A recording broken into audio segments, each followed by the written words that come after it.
Hello, Chicago. The following is a special marine warning from the National Weather Service. The National Weather Service in Chicago has... If anybody's watching this on YouTube, the reason why I might have mentioned that I caught another SMW that I didn't upload, I forgot to hit record. Michigan City, open waters from Windsor Harbor to Michigan City out to Mid-Lake until 4:45 p.m.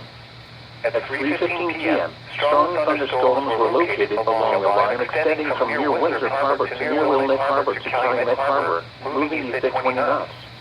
Hazard, wind gusts to 40 knots. Source, radar indicated.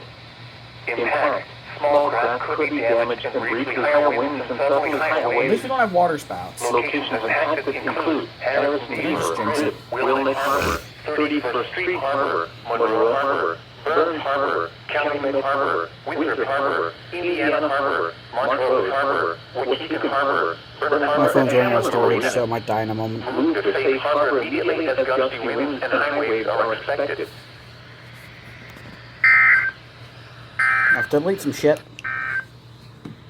The following... Device is too hot.